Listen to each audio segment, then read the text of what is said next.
We're going to start off now.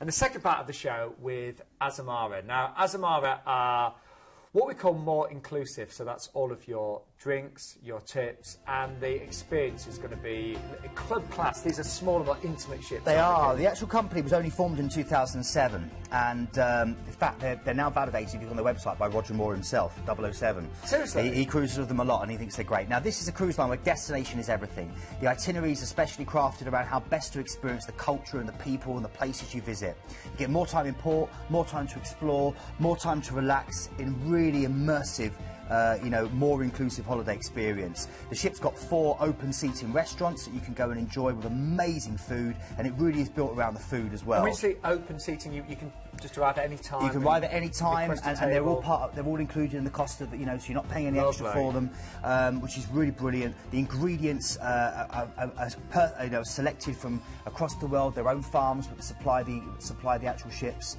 Really, really beautifully done. Now, there's also a load of other things that are extras that you'd have to pay for elsewhere that you get included, like when you arrive, your cases are unpacked for you, freshly cut flowers in every room. You get between 5 and 6 tasty savouries delivered to your cabin as well. All these included, and that's along top of the 24-hour room service. And they're offering new nighttime tours and what they call the Land Discoveries programme. On the Land Discoveries programme, local people open up their home, and a small group of people, a small tour of maybe about 6 to 12 people will go and experience local people in their home. Wow. It's amazing. It's completely bespoke, and Azamara are brilliant. I've not even mentioned the Azamazing Evening, but that'll come up in a minute. Yeah, I really want to try Azamara. I really do. And we don't feature them, on every show, but when we get a big price reduction, we do. And today, £800 has been taken off the brochure price. £800. Just dropped this week, hasn't it, Keith? Yeah, it has. Yeah, the last couple of days. And our friend Nikki from Planet Cruise, she's going with Azamara in a few weeks' time, isn't she? She is. She's going in a couple of weeks to do some filming. That's right. So she's dead excited. Anyway, wait till you see the itinerary on this one, because it starts off with a flight over to Singapore, doesn't it? It does. Amazing place, of course. A multicultural melting pot with great food. One of the world's great eating capitals, and one of only 2 cities in the world that retains a patch of virgin rainforest. Great place to go shopping as well. Then you've got the night stay in the hotel there, and you can explore Singapore before you get on the ship. 16 nights cruising. Relaxing day at sea to start and to find your way round. Enjoy one of those 4 restaurants. That great service before you get to Malaysia, and that first port of call is Penang, and this is a small island off the west coast of Malaysia. Gets its name from the betel nut tree, which all the locals chew. If you see them chewing and their teeth being slightly red, it's because of the Penang nuts. Now go and explore Georgetown.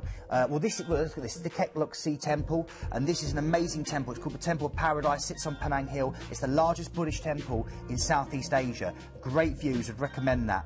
You've also got a chance to go to the Penang Butterfly Farm, which is really beautiful. Over 100 species of different butterflies. And if you go into Georgetown itself, it's full of really quirky street art by this Lithuanian-born artist and architect. I would recommend going to look for some of that stuff. And the only other thing is the Street of Harmony, where you've got a mosque, an Indian temple, a Chinese temple, and an Anglican church next door to each other.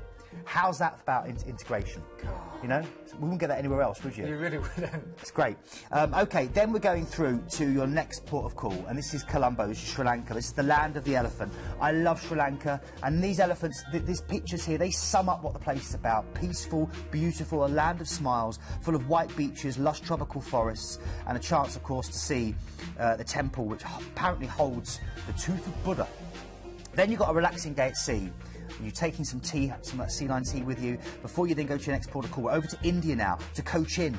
And this is in the wonderful, beautiful state of Kerala. And again, you're going to see elephants. I mean, beautiful, beautiful creatures. This is one of the finest natural harbours in the world. It's been essential to the spice trade for years. Ancient mariners from the Middle East, China and Europe have all left their mark on this city. 2 big things to do. You can either go out to do a backwaters cruise, what's called the Venice of the East. These are great to go and see, but I'd see those after you've gone either on a backwaters cruise, which is incredibly peaceful, and you'll literally be sailing through Kerala, sailing through these most serene environments full of wildlife, or go and enjoy Fort Cochin. And the best way to do that is either book a tour or do a little tuk-tuk tour.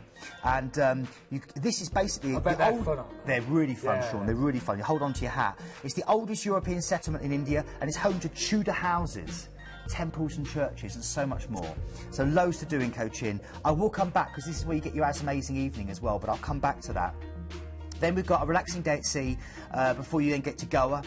Okay, this is great. This has got, Goa's full of Portuguese flavour. It's full of long beaches and this crumbling Portuguese architecture, richly decorated churches, and where the custom of siesta is embraced by everyone. Then you go to Mumbai. This is the home of Bollywood. It's the home of, well, it's the glamour capital of India. Big thing for me here, go to Dhobi Ghat. The laundry, where people live in the laundry. Yes, yeah, it's all it's big stone tubs, and they beat the materials, and you won't see whiter whites anywhere.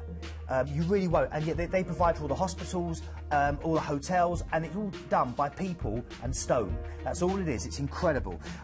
Beyond that, you've got so much to do. Let your taxi driver recommend you his family's restaurant. That's my recommendation for that. Go and try some of the Indian food, or head through to the Gateway of India. But it's an amazing place. Then you've got a relaxing day at sea before you get to Muscat. Beautiful old port. Home to the Prophet Job, if you know your Bible. Also home to the Queen of Sheba. And it's beautiful, hemmed in by these terracotta mountains you can see here. And then finally Dubai, where you get an overnight on board. And this is where nothing existed 20 years ago, but now it sits like this futuristic movie set. And everything is the biggest, the tallest. You got a chance to go sand surfing. You got a chance to go and see the beauty contest for the camels, which was some real stunners. Camel racing, belly dancing, desert safaris. Go out and see the Bedouin people, enjoy the local spices, go shopping. I'm just thinking, Keith, in this one cruise, you do get to see so much of the world and so many different cultures, don't you? You really do. Yeah, you really do. And the great thing about cruising, Sean, is you can dip your toe into all these different cultures and then come back to the safety and familiarity of a westernised cruise environment. So this is such a good way of exploring. I was just thinking that you try and put together a trip like this. If you're arranging lots of different hotels and transfers and flights, it would be very costly and actually for lots of people quite daunting. But everything is arranged beautifully for you. Yeah.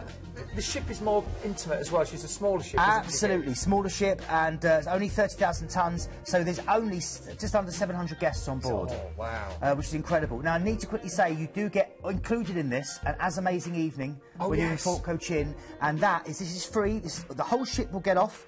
You will be taken off, and you're going to get a chance to see a painted elephant will come and greet you.